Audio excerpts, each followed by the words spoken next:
Hi everyone! It feels great to be with you again.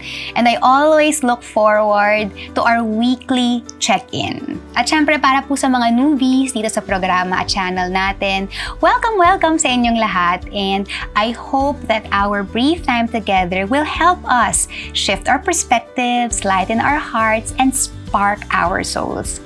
Ako si Jodi. Tara, let's try to live light. Maliban sa opportunity to connect with you here online, one thing I really enjoy with this show is that I always get to learn new things. Kasi that's part of the growth mindset, diba? Pinag-usapan natin yan before. Na every book, every article, video, workshop, class, and especially experience, it's an invitation for us to be better. Tandaan ninyo, ang buhay natin, isang mahaba at tuloy-tuloy na learning journey. Kaya, ang payo ko, kung may chance kayo to learn more about our world, about the people around us, and about ourselves, nako, please, i-avail nyo na yan. Grab it so you can grab the most out of your life. Pero alam nyo, crucial part din ng pag-discover at pag-enlighten natin sa buhay is letting go. Letting go of ideas, beliefs, and practices that no longer serve us and our community. Letting go of what is not aligned with our core values anymore. Letting go of what's weighing us down and keeping us from reaching our full potential. A key part of learning is Unlearning. This is how we adapt to and navigate our ever-changing world, how we break limiting patterns in our lives, which is a critical part of our process for personal growth, improved relationships, and syempre, overall well-being. Let me share with you 5 things I am trying to unlearn. We must please everyone. Growing up, diba, ang usual conditioning sa mga bata, kailangan ganito ka, kailangan ganyan ka. Oh, you must be polite, you must be intelligent, kailangan maganda ka, kailangan likable ka. Well, reality check lang ha. You can try, but you cannot be all of those at the same time. At hindi mo talaga mapiplease ang lahat ng tao. Yun ang realidad. Some people will appreciate you. And some people will just not. And the usual bad effect kasi ng people-pleasing is we channel all of our energies to and trying to be perfect for others. But in the end, we suppress and neglect our authentic emotions and disconnect from our true selves. Nagre-resent tayo sa sarili natin. Sometimes we feel guilty. Sometimes we resent even our relationships. So instead of people-pleasing, let's try to aim for more authentic and value-driven interactions. And let's seek to be better. Hindi kasi para mas magustuhan tayo ng iba. Gagawin natin yon being better for ourselves first and then for our community. This leads me to the second thing I'm trying to unlearn. Self-care is selfish. Thinking na sa dami ng roles mo sa buhay, sa dami ng responsibilities mo sa iba't ibang tao, yung kailangan lahat unahin mo yun para maging mabuti kang tao.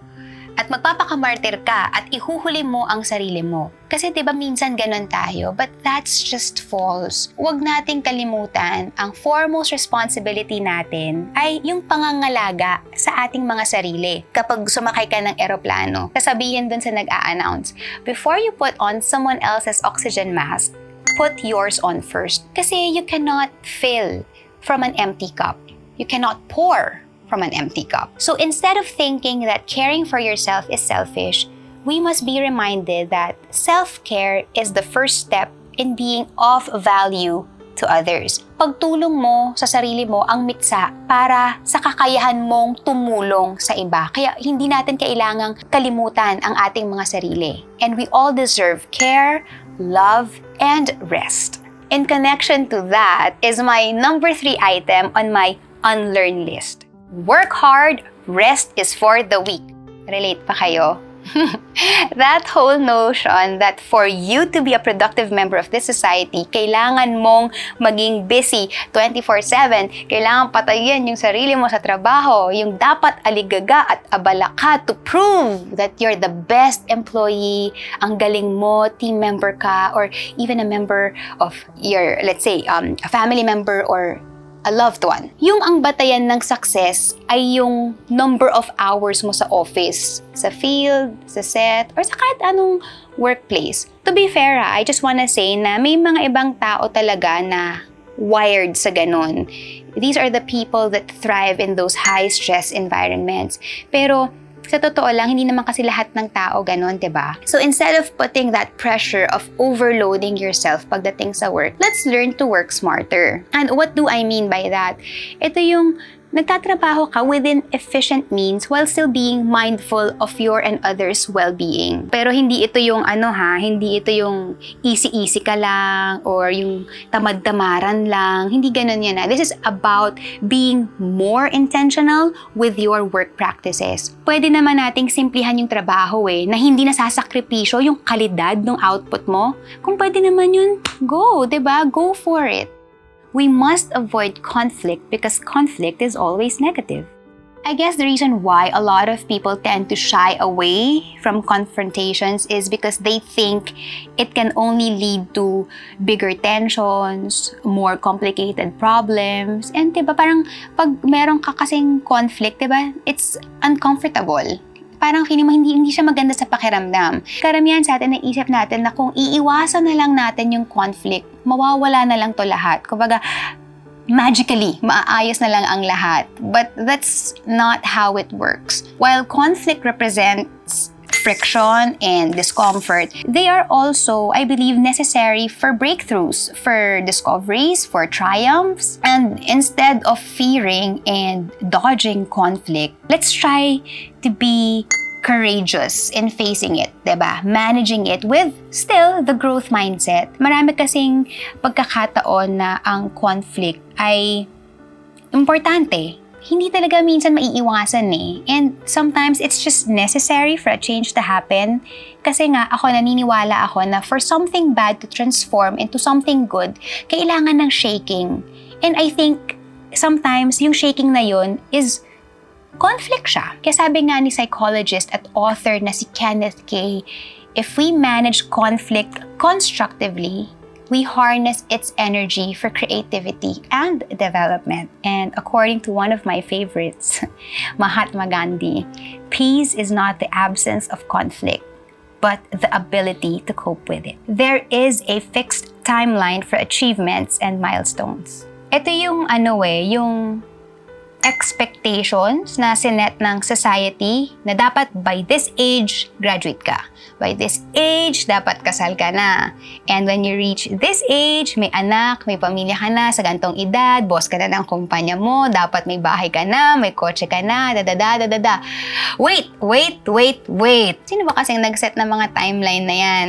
Kaya, tuloy, yung ibang mga tao natin na nakakasalamuha sa reunion, confident magtanong ng kung ano-anong questions, and sometimes napupunta tayo sa isang posisyon na napaka-uncomfortable na sagutin yung mga questions na yon. Guys, I'm telling you now, you do not have to adhere to these standards. Instead, what we can do is that we can learn that every one of us has different timelines. May iba-iba tayong prioridad. Meron din tayong different measures of success, contentment, and happiness. Tayo yung magsasabi nun. Halimbawa, pagkakaroon ng pamilya at bahay by 30 ang para sa'yo, then good for you. You work towards that. Kung ang kaya mong ma-achieve ngayon ay magluto ng adobo, then that's what you focus on. Based on my experience, hindi ko masasabi na namuhay ako sa isang fixed timeline because I believe na baliktad nga yung timeline na nangyari sa life ko. Nagtrabaho muna ako bago ako nakapag-aral.